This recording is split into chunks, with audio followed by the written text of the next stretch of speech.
కృతజ్ఞతాస్తుతులు చెల్లిస్తూ ఉన్నా ఈ సమయం వరకు మీరు చూపిన ప్రేమను బట్టి, దయను బట్టి, వాత్సల్యమును బట్టి యేసయ్యా మీకే వందనాలు, కృతజ్ఞతాస్తుతులు తండ్రి. అయా సహాయం చేయము దేవా. ఇదిగో ప్రభా, మీకు అసాధ్యమైనది అయా ఇదిగో ప్రభా ఏది లేదు కదా అయ్యా, జ్ఞాపకం చేసుకున్నాము. ఈ సమయం వరకు ప్రభా మీరు కాచి కాపాడారు, మీకు వందనాలు. సంఘటనలో చేసిన ప్రార్థన బట్టి మీకు వందనాలు. పాటల్లో మీకు తోడై ఉన్నారు అయ్యా. అదిగో నాయన ప్రార్థనలో కూడా మీరు తోడై ఉన్నారు. ఎక్కడ ఇద్దరు ముగ్గురు కూడి నామను ప్రార్థన చేస్తారో వారి మధ్యలోనే ఉంటానని చెప్పిన దైవమా నీకు వందనాలు చెల్లిస్తూ ఉన్నా. తీసుకొచ్చిన బిడ్డలందరినీ బట్టి మీకు వందనాలు. ఇంకా రావాల్సిన వారిని కూడా త్వరపెట్టి మీరు తీసుకుని రండి. వాకి బాగులు వెళ్ళిచుండగా నాతో మాతో మా హృదయ స్థితిని బట్టి మాకు అందరికీ కావలసిన మాటలు మూటలుగా మాకు అనుగ్రహించి మీరు మాత్రమే మహిమ, ఘనత, ప్రభావాలు పొందమని యేసు నామమున వేడుకొనుచున్నాము తండ్రి.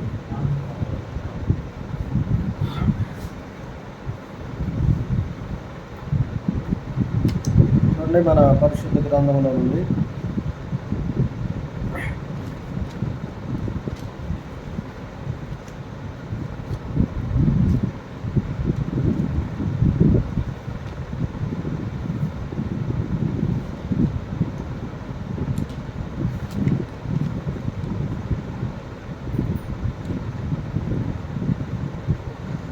ప్రకటన గ్రంథం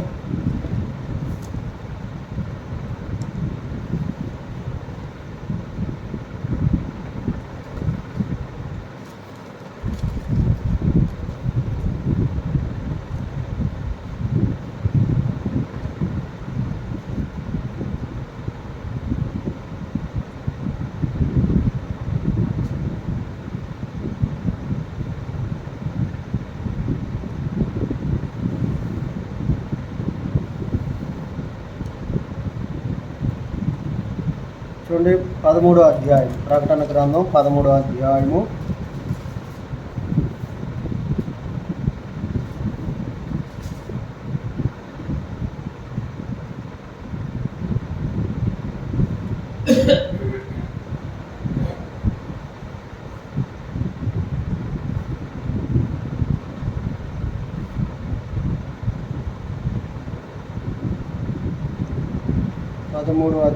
13వ వచనం 12వ వచనం. అది ఆ మొదటి క్రూరముగునకు అధికారపు చేష్టలనియు దాని ఎదుట చేయుచున్నది. మరి చావు దెబ్బ తగిలి బాగుపడి ఉన్న ఆ మొదటి మృగమునకు భూమియు దానిలో నివసించువారును నమస్కారము చేయునట్లు అది బలవంతము చేయుచున్నది. ఏం చేస్తుందట? భూమియు దానిలో నివసించువారును నమస్కారము చేయనట్లు అది బలవంతము చేయించను. కనుక నమస్కారం చేయమని బలవంతం చేస్తుంది. నమస్కారం చేయమని బలవంతం చేస్తుంది. దినాల్లో కూడా ఆ విధంగానే చేస్తున్నారు, బలవంతంగా.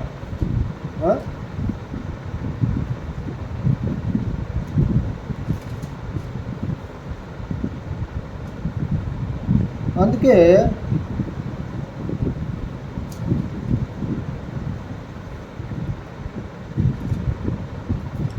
అది ఆకాశము నుండి భూమికి మనుష్యుల ఎదుట అగ్ని దిగినట్టుగా కొన్ని సూచనలు చేయుచున్నది. ఏం చేస్తుందంట? అది ఆకాశము నుండి భూమికి మనుష్యుల ఎదుట అగ్ని దిగునట్లు. చూడండి, గొప్ప సూచనలు చేయుచున్నది. ఆకాశము నుండి అగ్ని దిగేటట్టుగా గొప్ప సూచనలు చేస్తుంది. గొప్ప సూచనలు చేస్తూ ఉంది. కనుక ఈ సూచనల వలన మనుషులను మోసగించాలని, ఈ చూసిన వలన మనుషుల్ని మోసగించాలని, తను చేస్తున్న ఈ సూచనల వలన, ఈ సూచక్రియల వలన, తను చేస్తున్న ఈ పనుల వలన మనుషులు తనని లక్ష్య పెట్టాలని, మనుషులు తన వైపే చూడాలని, మనుషులు తన వైపుకి ఆకర్షించుకోవాలని ఈ విధముగా చేస్తుంది. సూచనలన్నీ చేస్తుంది. కానీ ఇవన్నీ చేస్తుందని దేవుడు చెప్పాడు. కానీ మనుషులు ఇవన్నీ కూడా ఎవరైతే సూచనలు చేస్తూ ఉన్నారో వారు మృగమునకు, దురాత్మకు, అపవాదికి సంబంధించిన వారని గ్రహించని వారు అనేకులు ఉన్నారు. కనుక చూడండి, తనను చూడాలని, తనను గౌరవించాలని, తనను మాత్రమే ఇచ్చేయాలని బలవంతం చేస్తుంది. బలవంతం దేవుడు ఎవరిని కూడా నా దగ్గరికి రమ్మని బలవంతం చేయడు. బలవంతం చేయడు. దేవుడు మనుషులకి ఇచ్చినది ఏంటంటే స్వేచ్ఛ. నువ్వు బతికున్నంత వరకే, నువ్వు 80 సంవత్సరాలు బ్రతికినా, 70 సంవత్సరాలు బ్రతికినా, ఎన్ని సంవత్సరాలు నువ్వు బ్రతుకుతున్నా సరే దేవుని తెలుసుకుంటావు, వాస్తవాన్ని తెలుసుకుంటావు, నిజము తెలుసుకుంటావు, నిజాన్ని గ్రహిస్తావని నీ విషయంలో దేవుడు దీర్ఘశాంతాన్ని చూపిస్తాడు. దీర్ఘశాంతాన్ని చూపిస్తాడు. కానీ దీర్ఘశాంతాన్ని దేవుడు చూపిస్తాడు. కానీ మనుషులు ఏం చేస్తూ ఉన్నారు? మనుషులు ఏం చేస్తున్నారు చూడండి, వారిలో ఏమాత్రము కూడా గ్రహింపు ఉండదు. ఏమాత్రం కూడా చూడండి తెలుసుకోరు, గ్రహించుకోరు, అవగాహన చేసుకోరు. అవగాహనకు రారు. అర్థము కాదు. కానీ ఇక్కడ అది చేయుచున్న ప్రతి మాటలు ఆకాశము నుండి భూమికి మనుషుల ఎదుట అగ్గి దిగి వచ్చినట్లు గొప్ప సూచనలు చేయుచున్నది. కత్తి దెబ్బ తినియు బ్రతికి చూడండి, కత్తి దెబ్బ కూడా తిందంట. కత్తి దెబ్బ కూడా తిన్నంత బ్రతికియు ఈ క్రూర మృగమునకు ప్రతిమను చేయునట్లు, ఈ క్రూర మృగమునకు ప్రతిమను చేయమని చెప్పి చెబుతూ ఉందంట. కనుక అతది భూనివాసులతో చెప్పాను, ఆ మృగము ఎదుట చేయుచున్నట్లు అతని కీయబడిన సూచనల వలన భూలోక నివాసులను మోసపుచ్చుచున్నది. చూడండి, నేను దాడు చెప్పాను కదా, ఏం చేస్తూ ఉంది చూడండి. మృగము చేయుచున్న ఈ సూచనల వలన భూనివాసులను మోసపరుచుచున్నది. చూడండి, నిజంగా చాలామంది మేము మోసపోతున్నాము, మోసపోయిన వారము, మోసపోయే విధానంలో ఉన్నామని మనుషులు తెలుసుకునే అవకాశం ఉందా? అవకాశం లేదు. ఎందుకంటే ఈ యుగ సంబంధమైన దేవత అవిశ్వాసులైన వారి మనోనేత్రములకు గుడ్డితనము కలుగు చేశాడు. ఎందుకంటే యుగ సంబంధమైన దేవత చూడండి, అవిశ్వాసులైన వారు ఎవరైతే విశ్వాసం లేదో, దేవుని నమ్మరో, దేవుని వాక్యాన్ని నమ్మరో, దేవుని వాక్యమునకు లోబడరో, దేవునికి వాక్యమునకు లోబడటానికి ఎవరైతే ఇష్టపడరో వాళ్ళందరూ కూడా అవిశ్వాసులు. వారందరూ కూడా అంటే విశ్వాసం లేనివారు, దేవుని యందు విశ్వాసము లేనివారు. కనుక చూడండి, మొన్న నేను ఆదివారం చెప్పినట్లుగా దేవుడు ఎంతే పరిమాణములో ఉన్నాడు. ఒక చెట్టులో చూసుకుంటాను, ఒక పాములో చూసుకుంటాను, లేదా ఇంకొక దాంట్లో చూసుకుంటాను అని చెప్పి మనుషులు ఒక పరిమాణాన్ని తీసుకుని, లేకపోతే ఒక చూడండి తుచ్చమైన వాటిని విలువలేని వాటిని ఇందులోనే నేను చూసుకుంటానని అనుకున్నట్టులో చూడండి దేవునికి కోపం. అందుకనే నేను అన్న మాట ఏంటంటే, మహాకాశము పట్టజాలని దేవుడునైన నన్ను ఈ చెట్టులో చూసుకుంటాం ఏంటి? మహాకాశములు చూడండి, ఆకాశం ఎంత ఉన్నతమైనగా ఉందో ఆకాశం.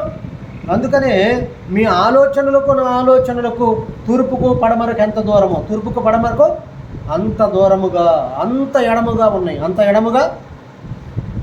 దేవుని యొక్క ఆలోచనలు ఉన్నతమైనవి, మన ఆలోచనలు చాలా అల్పమైనవి. కనుక అది మోసపుచ్చుచున్నది మనుషుల్ని. మరియు ఆ మృగము యొక్క ప్రతిమ మాట్లాడినట్లు ఆ మృగము యొక్క ప్రతిమకు నమస్కారము చేయని వారిని హతము చేయునట్లు, ఆ మృగమునకు ప్రతిమనకు నమస్కారము చెయ్యని వారిని హతము చేయునట్లు ఆ మృగము యొక్క ప్రతిమకు ప్రాణమిచ్చుటకై దానికి అధికారం ఇవ్వబడెను. దానికి అధికారం ఇవ్వబడి. చూసారా, ఆ ప్రతిమకు కూడా ప్రాణం ఇచ్చినట్లుగా, అందుకనే చాలాసార్లు మాట్లాడుతున్నాయని, విగ్రహాలు మాట్లాడుతున్నాయని, మేర్జాపురంలో ఒక చెట్టు ఉంటుంది రోడ్డు పక్కమ్మట, అది బెల్లనపల్లి ఏదో వెళ్ళే రూట్లో, అక్కడ యాప చెట్టుకి పాలు గారిని దానికి ఎప్పుడైతే పాలు గారినాయో తీసుకొచ్చి కుంకాల పసుపులు అన్నీ తీసుకొచ్చి పూజ చేశారు. అసలు ఎందుకు ఇలా జరుగుతుంది? యాప చెట్టు ఏంటి ఇలా చేయట, పాలు రావటం ఏంటి అనేది ఏమీ లేదు. ఇక ఆ సెన్స్ అనేది లేదు. ఇక యాప చెట్టు కదా, వేప చెట్టుకు పాలు అసలు ఆశ్చర్యంగా రావు. వచ్చినాయి అంటే ఇక్కడ ఎవరున్నారు? దేవత ఉంది. ఏమన్నారు? దేవతలే. కానీ దేవతలే దేవుణ్ణి ఆరాధిస్తుంటే అటు వారిని చూడండి, నువ్వేమనాలి అటు వారిని? అందుకనే దేవతలే దేవుణ్ణి ఆరాధించారు. కనుక ఆ దేవతలనే దేవుడు చేసుకున్నాడు, ఆ దేవతలనే దేవుడు చేశాడు. మరి మనం దేవుణ్ణి పూజించాలి, కానీ దేవతలను పూజిస్తే మనకి ప్రయోజనం అనేది ఉండదని చెప్పి దేవుడే చెప్పారు. కనుక ఇక్కడ చూడండి, దానికి అధికారం ఇవ్వబడిన కాగా కొద్దివారు కానీ, గొప్పవారు కానీ, ధనికులు కానీ, దరిద్రులు కానీ, స్వతంత్రులు కానీ, దాసులు కానీ అందరూ తమ కుడి చేతి మీదనైనను తమ నొసట యందైనను ముద్ర వేయించుకోవాలి. ఎక్కడ? కుడి చేతి మీద కానీ, నొసట మీద కానీ, కుడి చేతి మీద నొసట యందు ముద్ర వేయించుకున్నట్లు. ఆ ముద్ర అనగా ఆ మృగం యొక్క పేరైనను, పేరట సంఖ్య అయినను, ఆ మృగము పేరైనను, దాని పేరట సంఖ్య అయినను, తన పేరట సంఖ్య. అందుకని అక్కడ ఏమని చెప్పబడిందంటే 666 3 6 కనుక 3 6 అనే సంఖ్యని చూడండి.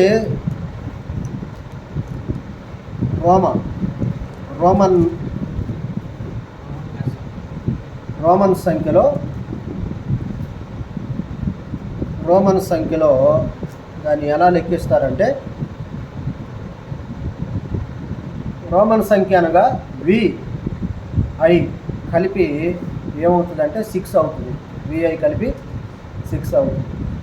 కనుక రోమన్ క్యాపిటల్ లెటర్స్ అనేవి మనం ఇప్పుడు ఈమెయిల్లో www.com అని మనకు అందరికీ ఈమెయిల్ ఉంటుంది.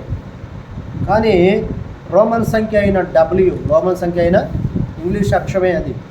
కానీ రోమన్ భాషలో దానిని 6 సంఖ్య అనేది పరిగణలోకి తీసుకుంటారు. కనుక ఆల్రెడీ సంఖ్య అనేది వచ్చింది. కానీ దానిని చూడండి, క్రియారూపకంగా ఎప్పుడు చూస్తామంటే, కానీ నిజానికైతే కొంతమంది ఏమని చెప్తున్నారంటే,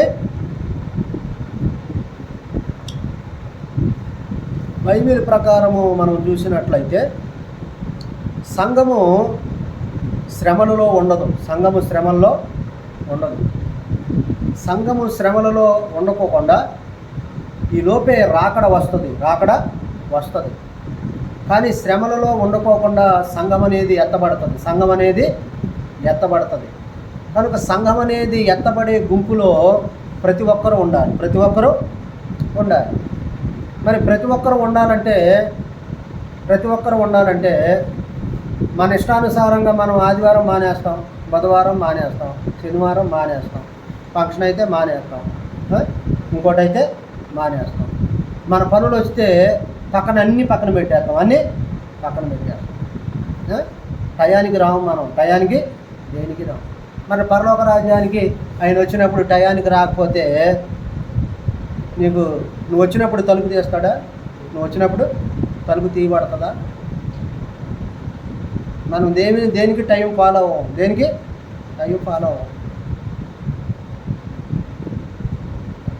మరి ఇంకా మనకు పరలోక రాజ్యం ఇవ్వాలంటే మనలో ఏమి చూసిస్తాడు ఆయన? ఏమి చూసిస్తాడు? టయానికి రాము.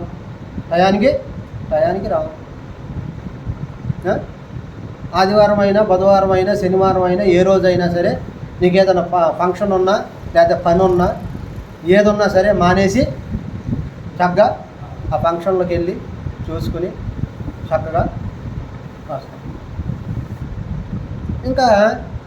ఇంకెప్పుడు ఎంతకాలం దేవుడు మన అవిధేయతలను కానీ, మన పొరపాట్లను కానీ, మన అక్రమ స్థితిని కానీ ఎంతకాలం ఆయన భరిస్తాడు?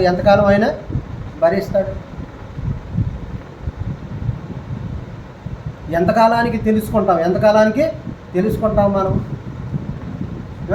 అందుకనే ప్రభు ఒక మాట అన్నాడు. వాళ్ళు వచ్చారు, 5 సిద్ధంగా ఉన్నారు. ఆ సిద్ధంగా ఉన్నవాళ్ళు ఎప్పుడైతే ఆయన వచ్చారో తలుపు తీయగానే 5 ప్రవేశించారు. ఈలోపు నూనె అయిపోయిందని చెప్పి వాడు కొనుక్కోడానికి వెళ్ళారు. వీళ్ళు అటు వెళ్ళి కొనుక్కునే లోపే ఈయన వచ్చారు. అప్పటికి సిద్ధపడిన వారు లోపలికి వెళ్ళారు.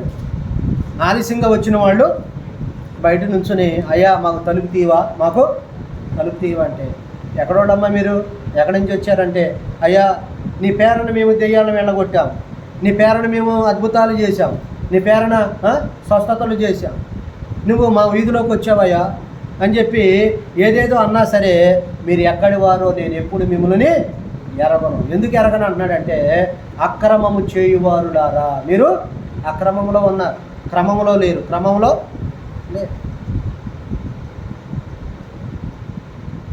ఎవరికి కావాలి క్రమం? పరలోక రాజ్యానికి వెళ్ళేవాడికి కావాలి. కనుక ఒక ఆయన ఒక స్థలంలో నేను చూశాను. ఆయన ఎవరితో పని లేదు, మందిరంలో ఉంటున్నాడు. ఆయన అక్కడే ఉంటున్నాడు. బుధవారం శనివారం కుర్చీలు వేస్తున్నాడు, సాపలు వేస్తున్నాడు, తుడుస్తున్నాడు. నన్ను ఎవరన్నా గౌరవిస్తారని ఆయన అనుకోవట్లేదు, నన్ను ఎవరైనా మర్యాద చేస్తారని అనుకోవట్లేదు. ఇంతమంది ఆడవాళ్ళు ఉండి మగవాళ్ళు సాపలు వేయాలి చేస్తున్నారు. ఒక 5 నిమిషాలు ముందు వచ్చి ఈ పని చేద్దాంలే అని ఎవరన్నా సమర్పించుకుంటారని ఎప్పటి నుంచో చూస్తాను. ఇప్పుడు కూడా ఎవరు సమర్పించుకోవాలి అంటే సమర్పణ అనేది లేదు. సమర్పణ అంటే ఏంటి? నీ అంతటా నీవే. ఎప్పుడైతే నువ్వంతటా నీవే నిర్ణయం తీసుకుంటావో, నీ విషయంలో కూడా దేవుడు నిర్ణయం తీసుకుంటాడు. ఇప్పుడు దావీదు తన అన్నలు ఉన్నారు, యుద్ధ నేర్పరులైన వారు తన అన్నలు ఉన్నారు. మరి ఎందుకనే వాడు ముందుకు రాలా గొలియాతును చంపడానికి? ఈయన చిన్నవాడైన ఉన్న ఈయనకెందుకు రోషం వచ్చింది? ఎందుకు రోషం వచ్చింది ఈయనకి?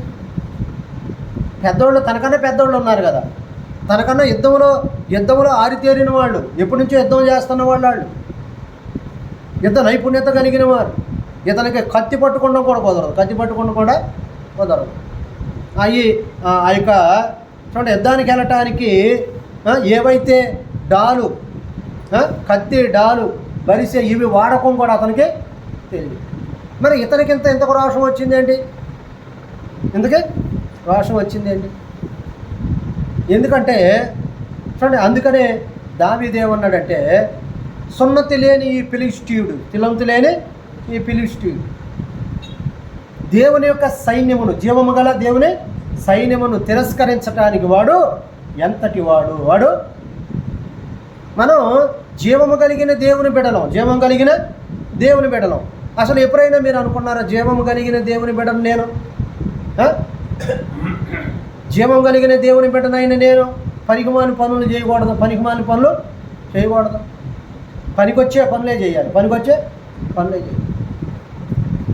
ఇప్పుడు ఏమంటారంటే, దేవుని సన్నిధికి వెళ్తున్నాడు, వాక్యం వింటున్నాడు, బుధవారం శనివారం ఆదివారం ఎప్పుడు వెళ్తాడు. అయినా సరే ఏంటని చూడండి, ఎవరు అనుకుంటారో మనకేమీ చెప్పరు, వాళ్ళ మనసులో అనుకుంటారు. అయిపోయింది నీది అయిపోయింది అంటే, నీ విషయంలో మనుషుల్లో ఒక ముద్ర పడింది, వాళ్ళ మనసుల్లో ఒక ముద్ర పడింది. ఆ ముద్ర ఎలా తీసేస్తావు నువ్వు? ఆల్రెడీ అపవాదైన వాడు ఒక ముద్ర వేసేసాడు. ఏంటి? ఇదిగో ఫలానా వ్యక్తి ఎలాంటి వాడు. మరి నువ్వేమో జీవం కలిగిన దేవుని సంఘములో ఉన్నావుగా, మరి సంఘములో ఉన్నప్పుడు నీ పాత్ర ఏంటి? పాత్ర అనేది ఏంటి? డ్రామాలో కొంతమందికి పాత్రలు ఇస్తారు. ఇదిగో నీది హీరో పాత్ర, నీది విలన్ పాత్ర, నీది కామెడీ పాత్ర, లేకపోతే చూడండి ఈ పాత్రని ఇస్తారు. మరి మందిరంలో మన పాత్ర ఏంటి? మన పాత్ర ఏంటి? జీవము కలిగిన దేవుని సంఘములో మన పాత్ర ఏంటి? సరిగ్గా మనము మన పాత్రను మనం పోషించకపోతే, మన పని మనం చేయకపోతే ఏమైపోద్ది అంటే సంఘం కుంటిపడిపోద్ది. ఏమైపోద్ది? కుంటిపడిపోద్ది, కుంటిదవుద్ది. అందుకని అంటారు, కుంటిదైనను, గుడ్డిదైనను, మోగదైనను, చెమిటిదైనను, రోగము కలిగిన ఏదైనానో దేవునికి ఇవ్వకూడదు. దేవునికి ఇవ్వకూడదు.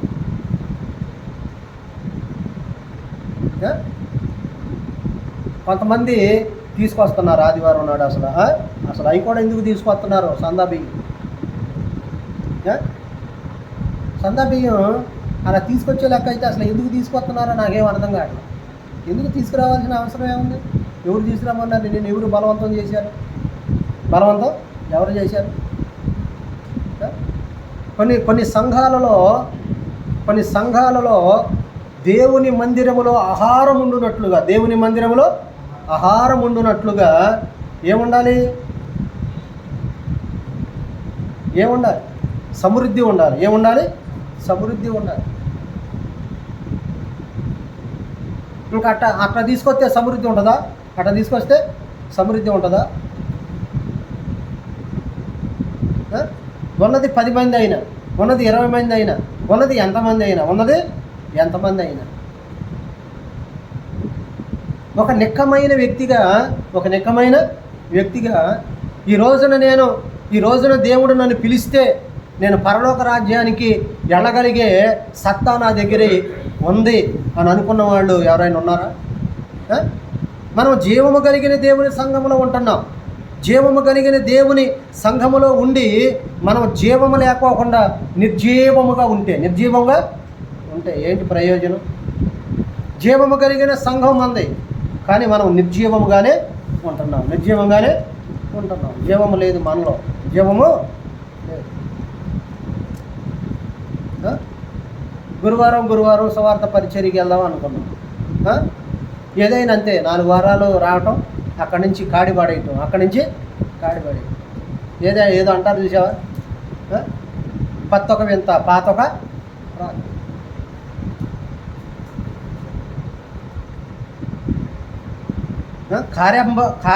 ఆరంభంలో స్వరత్వాన్ని చూపిస్తారట. నిజంగా మనం పాత సోరవారం వెళ్ళాం. ఒక ఆమెన ప్రార్థన చేయించుకున్నాం. మరి ఆమె దగ్గరికి వెళ్ళి వచ్చారా? వారం అయినాక వెళ్తానన్నారు. వెళ్ళాం. మేము వెళ్ళారా?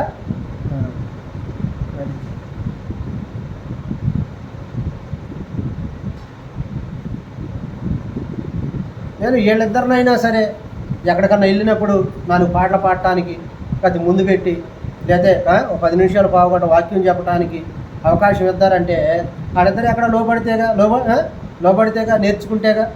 నేను వాక్యం చెప్పేటప్పుడు అయ్యగారు ఎలా వాక్యం చెబుతున్నారనేది గ్రహించి నిలబడితే దేవుడే ఇస్తాడు. ఒకసారి పొనుకుమాడు పంపించాను నేను సెమీ క్రిస్మస్కి. అప్పుడు ఎలా వాడుకున్నాడు దేవుడు? చాలామంది వచ్చి ప్రార్థన చేయించుకున్నారంట. కానీ అలా చేసామని చెప్పి అతిశయించకూడదు. అతిశయిస్తే దేవుడు ఏం చేస్తాడంటే పక్కన పెడతాడు. మరి నేను అనేక స్థలాలలో వాడబడుతున్నా, దేవుడు వాడుకుంటున్నాడు ఆ స్థలాల్లోకి తీసుకెళ్ళి. మరి నేను ఎంత అతిశయించాలి? కానీ అతిశయించటం అనేది చూడండి, దేవుని బట్టి అతిశయించాలి కానీ మనల్ని బట్టి అతిశయించకూడదు. నిన్న శుక్రవారం పొరుగుమాడు వెళ్తే వర్షం ఇక్కడ స్టార్ట్ అయింది. సన్నగా ప్రార్థన చేసుకుంటూ వెళ్తున్నా. నేను ఆనందపురం వంతెన దగ్గరికి వెళ్ళేసరికి వర్షం పడిపోయి ఆగిపోయింది. వర్షం లేదు. నా జీవితంలో నిజంగా నా జుట్టు పోయిన దానికన్నా అనేకమైన అద్భుతాలు నా పట్ల దేవుడు చేశాడు. అనేక అద్భుతాలు. వర్షం పడుతున్నా సరే ప్రార్థన చేస్తుంటే చూడండి, ఎవరో పక్కనే ఆపేసినట్టుగా అలా ఆగిపోయిన సందర్భాలు కొన్ని వందలు ఉన్నాయి. ఎక్కడ కూడా బుధవారం శనివారం వచ్చినప్పుడు కేకామండలంలాగా ముబ్బట్టయితే అయ్యా వర్షం వచ్చేసేటట్టు ఉందని చాలామంది అన్నారు. నా మనసులో ఎక్కడ కూడా సందేహం అనేది లేకోకుండా నేను మనసులో ప్రార్థన చేసుకుంటే ఎంత కేకామండలం వెళ్ళి పట్టినా ఇప్పుడే పడేటట్టు పట్టిన ఎప్పుడు పడలా, ఎప్పుడు ఏదో ఒక్కసారి 2 సార్లు అప్పుడు అనేవాడిని నేనంటే, అయ్యా నీ చిత్తము జరుగుతున్నప్పుడు దాన్ని నేను కాదనను, నీ చిత్తం జరుగుతున్నప్పుడు దాన్ని కాదనను.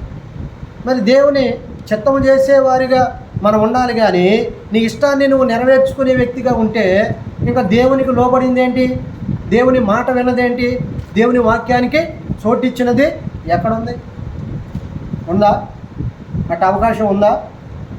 లేదు కదా. కనుక చూడండి, ప్రతి ఒక్కరూ కూడా జీవము కలిగిన దేవుని సంఘములో మనం ఉన్నామని చూడండి మీరు గుర్తించండి, మీరు గుర్తిరనండి. జీవము కలిగిన దేవుని సంఘములో ఉన్న మనము, జీవము కలిగిన దేవుడు ఆయన జీవ ఆత్మను మనలో పెట్టాడని, ఆయన ఆత్మచేత మనను నడిపించాలని, ఆయన ఆత్మచేత మనము నడిపించబడాలని, మనం నడిపించబడాలని. చూడండి, మనం రక్షించబడుట వలన చూడండి అలా రక్షించబడితే కొంతమందిని రక్షించగలిగిన సామర్థ్యము మీలో ఉందని మొదటిగా మిమ్మల్ని రక్షించుకున్నాడు. ఎందుకంటే యేసు ప్రభువు కలవరి శిలువలో ఎందుకు ప్రాణమును పెట్టాడంటే ఆయన జ్యేష్ఠులలో జ్యేష్ఠుడవునట్లుగా ఆయనే జ్యేష్ఠుడు. కనుక చూడండి, జ్యేష్ఠ భాగం అనేది తన కుమారుడైన క్రీస్తుకు దేవుడు ఇచ్చాడు. ఎందుకంటే ఆయన మొదటిగా శిలువ మరణమును పొంది మనము కూడా ఆయన ప్రయాసలో ఆయన శ్రమలలో మనము కూడా పాలి భాగస్తులమే కావాలని.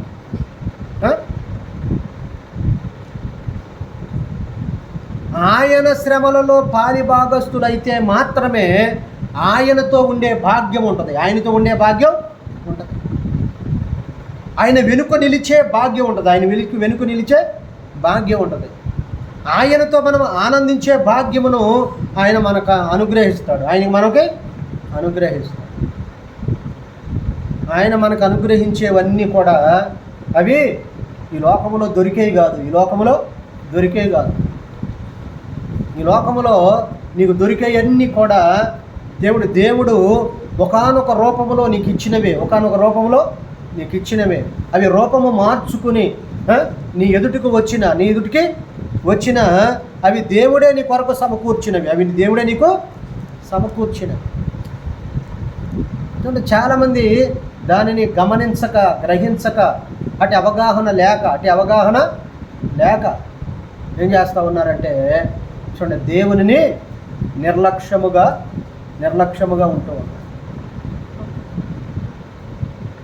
అందుకని అన్నది ఏంటంటే, ఈ 5 కన్యకలు కూడా బుద్ధి కలిగిన వారు, బుద్ధి లేనివారు నిర్లక్ష్యముగా ఉన్నారు. బుద్ధి నిజంగా జీవము కలిగిన సంఘములో బుద్ధి లేనివారు నిర్లక్ష్యముగా ఉంటారు.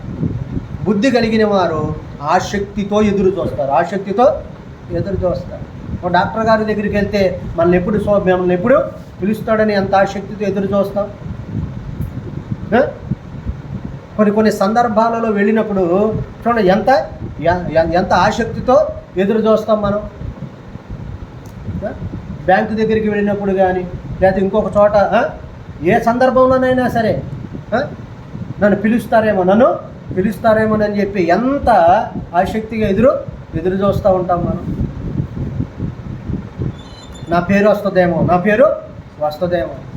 అదే ప్రభుత్వ పథకాలైనా ఏదైనా సరే నా పేరు రావాలని మనం ఆశపడతాం.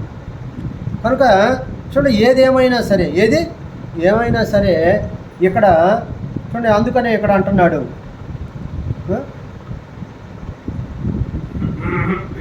ఆ ముద్రను అనగా మృగము పేరైనను దాని పేరట సంఖ్యను గలవాడు తప్ప కయ విక్రములు చేయుటకు మరి ఎవనికిని అధికారము లేకుండానట్లు అది వారిని బలవంతము చేయుచున్నది. ఏం చేస్తుంది? బలవంతము చేస్తాం. క్రయ విక్రయములు చేయటానికి, కొనుక్కోవడానికి అమ్మడానికి, క్రయ విక్రయములు చేయటానికి. క్రయ విక్రయములు క్రయ విక్రయములు లేకుండా మనిషి జీవితం లేదు. మనిషి జీవితం లేదు. మన దగ్గర ఉన్న ఇవ్వాలి, మన దగ్గర లేనివి కొనుక్కోవాలి. మన దగ్గర ఉన్నాయి అమ్ముకోవాలి, మన దగ్గర లేనివి కొనుక్కోవాలి. కనుక ఇక్కడ క్రయ విక్రయములు చేయడానికి కూడా బుద్ధి గలవాడు మృగము యొక్క సంఖ్యను లెక్కింపనివ్వు. బుద్ధి గలవాడు మృగము యొక్క సంఖ్యను, అది ఒక మనుష్యుని సంఖ్యయే. ఆ సంఖ్య 666. ఇందులో జ్ఞానము గలదు. ఇందులో జ్ఞానము గలదు. చూసారా, ఇందులో జ్ఞానం ఉందంట. ఇది మనుష్యుని సంఖ్య అంట. ఇది మనుష్యుని సంఖ్య అంట. కనుక ఇందులో జ్ఞానం ఉంది. ఇందులో జ్ఞానం ఉంది. కనుక బుద్ధి గలవాడు గ్రహిస్తాడు. బుద్ధి గలవాడు గ్రహిస్తాడు.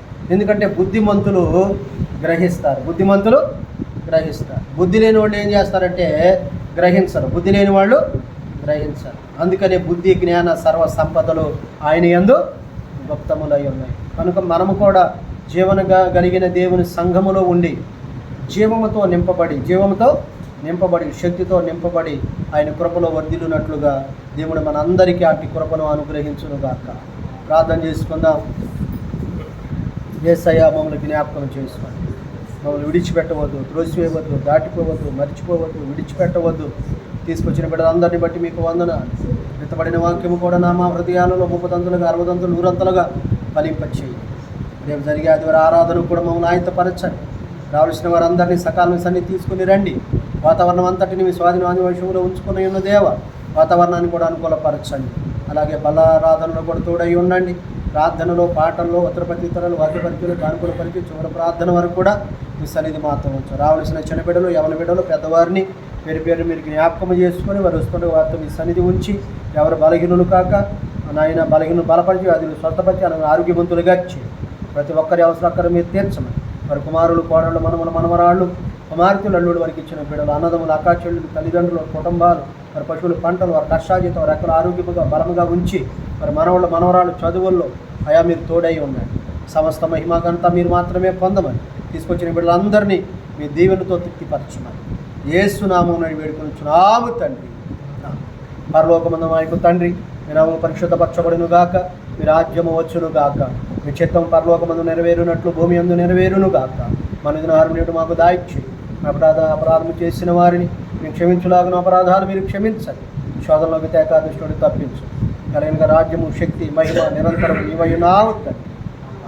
మన తండ్రి యొక్క ప్రేమ, కుమారుని కృప, పరిశుద్ధాత్మ నిత్య సన్నిధి సహవాసము ఇప్పుడు ఎల్లప్పటి మనందరికీ తోడై ఉండి బలపరిచి దీవించి ఆశీర్వదించి ఆయన రాజ్య సంబంధులుగా జీవము కలిగిన దేవుని సంఘములో జీవముతో నింపబడి మనము కూడా ఆయనకి ఇష్టలుగా మలచబడి మన ద్వారా ఆయన మహిమ తెచ్చుకొనును గాక. యేసు రక్తమే ఇచ్చే, సిలువ రక్తమే ఇచ్చే అపాధికలతో ఆశ్చర్యం యేసునామని సంపూర్ణ జీవం కలుగును గాక. అందరికీ